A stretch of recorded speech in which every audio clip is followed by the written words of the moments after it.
Hello, this is Ken Barron. I'm with the National Association of Black and White Men Together.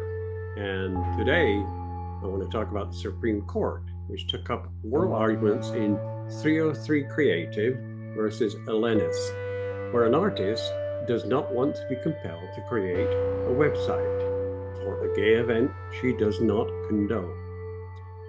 So here we go again. We could always ask, why would a gay couple want to go to a designer that is anti-gay marriage? That's a true question, but there is a slippery slope possibility here where our rights are slowly attacked. If this goes through, interior decorators, landscape artists, tattoo parlors, and beauty salons, along with countless other businesses whose services contain some, quote, expressive element, would all be free to hang out signs refusing to serve Muslims, women, the disabled, African Americans, or any other group. The First Amendment protects the right to have an express bigoted view, but it does not give businesses a license to discriminate. Should someone who chooses to open a business to the public have the right to turn away gay customers simply because the service she will provide is, quote, expressive or, quote, artistic?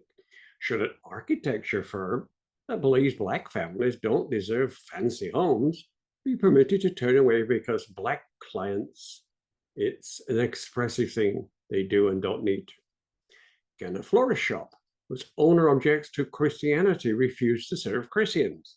The answer to these questions would seem to be just as obviously no.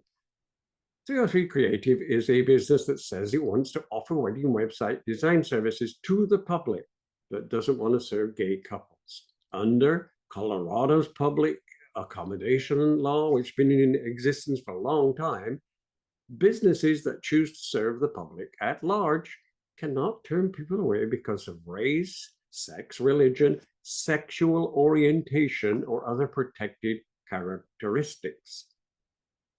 303 Creative claims that because its service is expressive and it could be that his free speech rights could be violated. Remember the Masterpiece Cake Shop versus Colorado Civil Rights Commission case, in which a bakery asserted a free expression right to turn away a gay couple that asked it to make a cake to celebrate their wedding. The court resolved that dispute on other grounds than this current lawsuit, so it did not answer the question.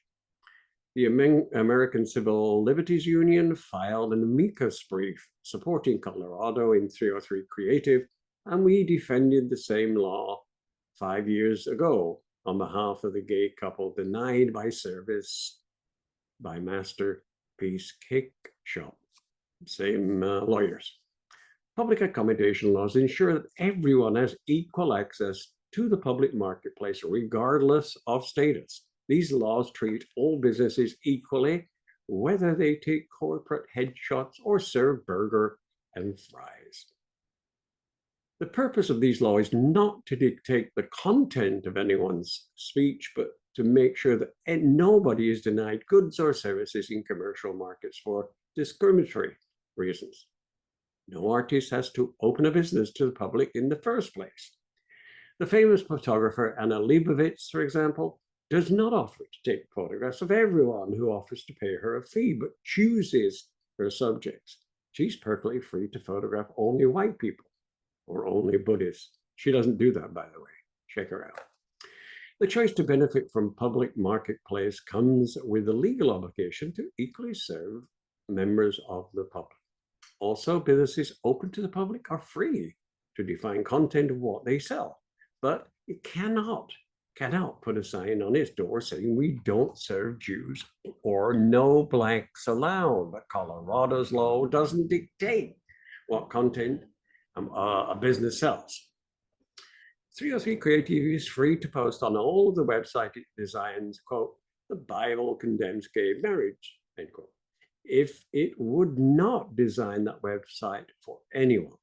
In that case, the decision will not be discriminated based on the customer's identity, but a permissible decision to define the product it sells.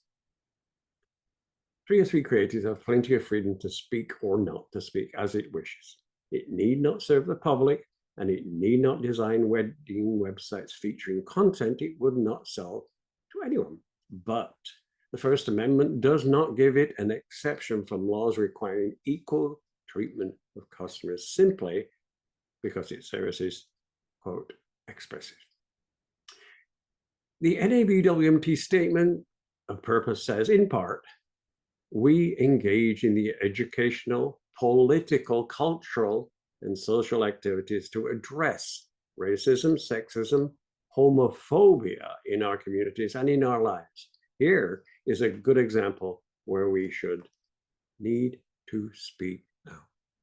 Thank you for listening, and please, on our platforms, would you like, subscribe, and comment if you wish. We're on all of the platforms available to us, Facebook, Twitter, and more. Our website is nabwmt.org, and if you want to send us an email, nabwmt@nabwmt. That's all for now. Again, thank you so much for listening.